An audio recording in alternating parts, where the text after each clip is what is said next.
Good afternoon, I'm Tim Burgess, and yes, a big round of applause for the DJs, please.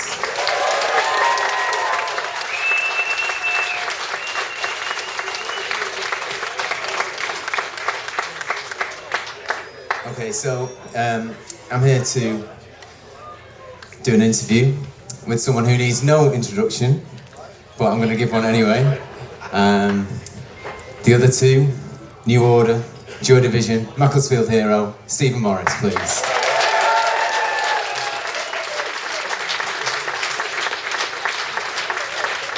Good to see you. Yes, it's lovely to be here. And, well, first of all, congratulations for being the figurehead of this fantastic festival. I think that seems like something you put on a boat, don't it?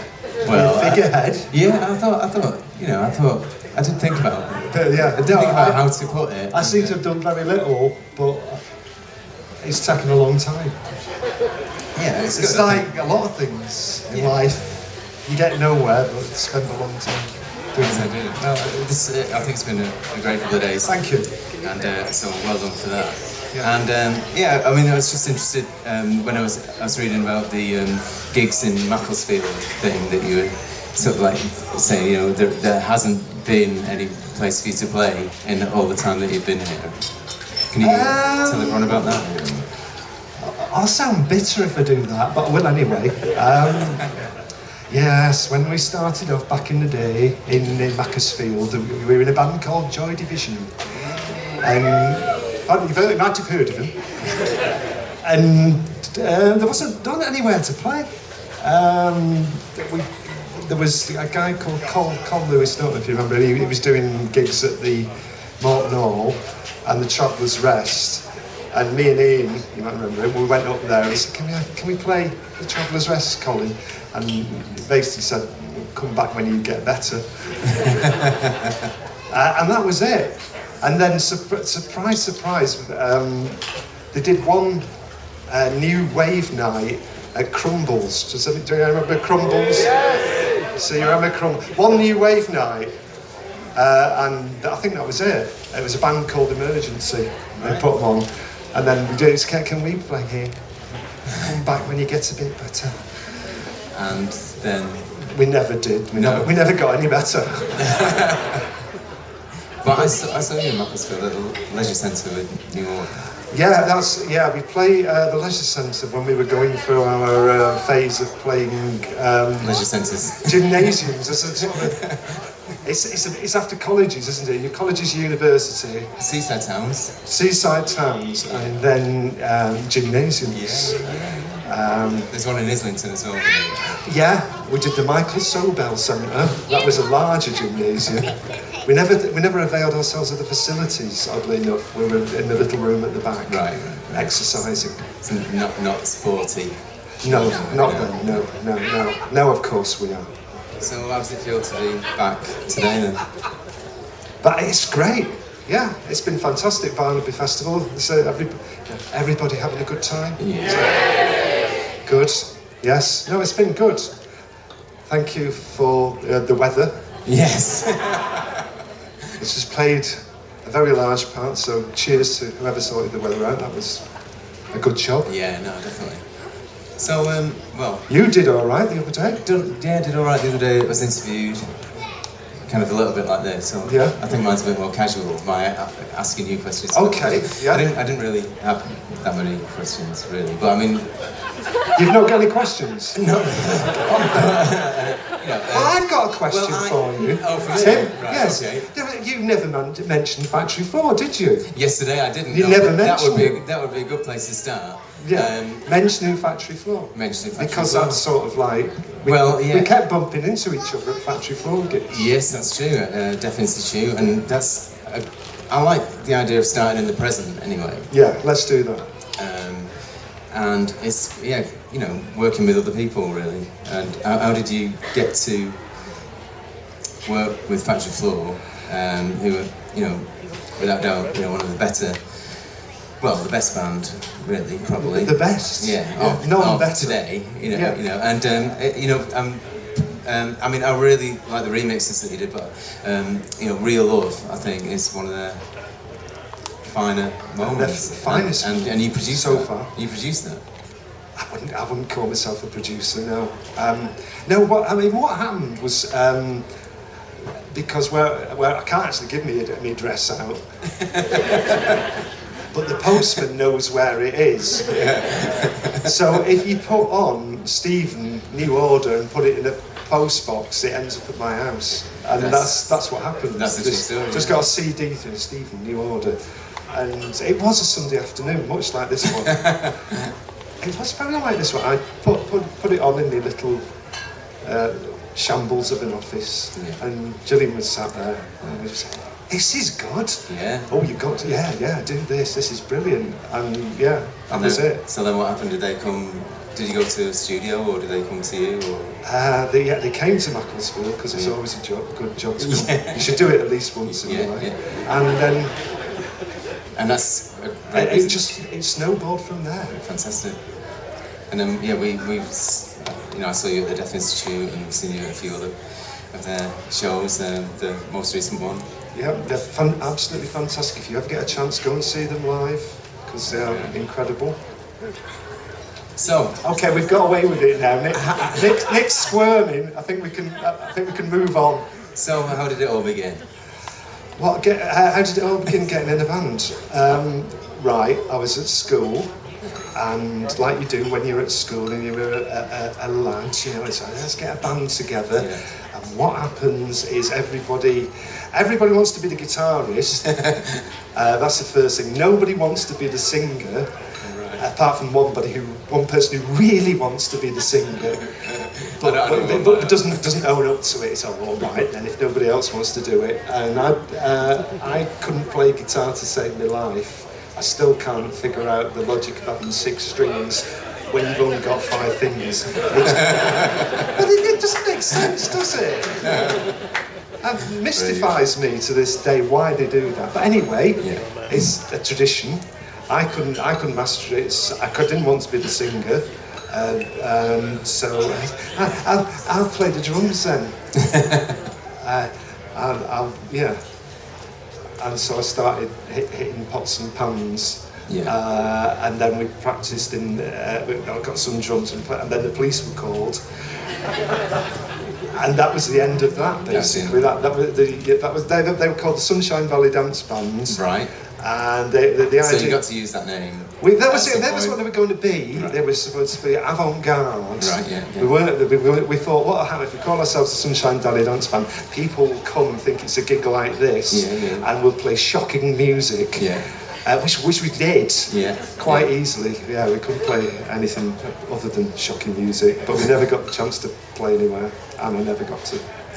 But the drums stuck because to get the drum kit, it's a noisy thing. If your children want to play the drums, insist that they have proper lessons because that usually puts them off. Did you have any major inspiration of how you played the drums, or was it just a natural thing? Well, I saw Keith Moon, right? And I thought.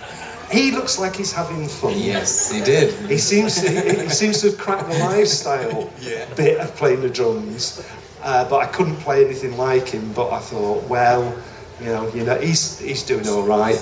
I'll try and I thought what I'll do, I can't play like him, so I'll just get a massive drum kit and people will think I am him. Yeah. But that didn't work. That's interesting. Interesting that he'd choose Keith Moon as the... Well, the drummers, I mean, go on. Famous drummers. Yeah, I don't know. Famous drummers? Bevan? Cozy Powell? Yeah. John Bonham? Yeah. Heisman? Yeah, yes. Ringo, yes. Ringo! Yeah. The very last one. Ringo. Somebody said, no one said Ringo. Ringo. Ginger Baker. Who played drums with the Kinks? Exactly. My hero. The guy who played drums with the Kinks, who no one remembers. I can't remember. He was good. Yeah. He probably still is. No. No, a bass player, wasn't he? No, it's okay. I don't know. Yeah. All right. Well, good point. Well, it's just one of the things that drummers are sort of like. They're like Cozy Powell. Like he was very flash. He did Dance with the Devil, which was a rip off of Third Stone from the Sun, but we won't go into that. And John Bonham was fantastic. I'd be John Bonham if I could, but I can't play like John Bonham. No. Who else was there? Bevan the Move, he was good. Yeah. Sweep. No, look. That's nice. We were coming to Sweep in a minute after Sooty. You've spoilt it now. That was my other story. That actually, no, I have to rewind a bit further in time. Yeah. Because what happened is my mum took me to see Sooty. Yeah. What? She did! She took me to see Sooty and Sweep. At a dismal 10, it was the precursor to Buxton Festival. I suspect the people who later organised Buxton Festival started with Sooty and worked their way up. It was chucking it down with rain. Sooty and Sweep, Yeah. They didn't do much merchandising, but what they did do made a noise. Yeah. The Sooty xylophone. So, Mum, Sooty's got a Sooty xylophone. Yeah. Right, broke that. Yeah, it lasted about 5 minutes. And then, dad. Sooty drum kit. Yeah. For Christmas. And it's brilliant. You can still get it on eBay for about £5 million. Tiny little thing. Bang, bang, bang, bang, bang, bang. What? On Boxing Day, that's what you do. Bang, bang, bang. And I did that. I said, Dad, look at me. Bang, bang, bang, bang. And all I can remember is my dad saying, and this is the first time I heard that expression, this expression, and it shocked me. It really cut me to the quick. He said, that Harry Corbett, he wants shooting. And I just dropped me broken wooden spoons. And I said, why? What's he done, Dad? Is he in trouble? And he said, give us them sticks. Your mum wants you in the kitchen. And I never saw the drum kit after that. I don't know what happened to it. But that was Sooty and Sweep. That was really how I got into playing drums. Fantastic. I like the violence and the fact that you enraged your parents. So Sooty, Keith Moon. Yeah, and later on, it kind of, in my mind, it all gelled. And then later on Sweep, is that right? No? Is that no? Sweep's a black sheep. Right. He's a very, very naughty dog. He's got big floppy ears, but don't trust him.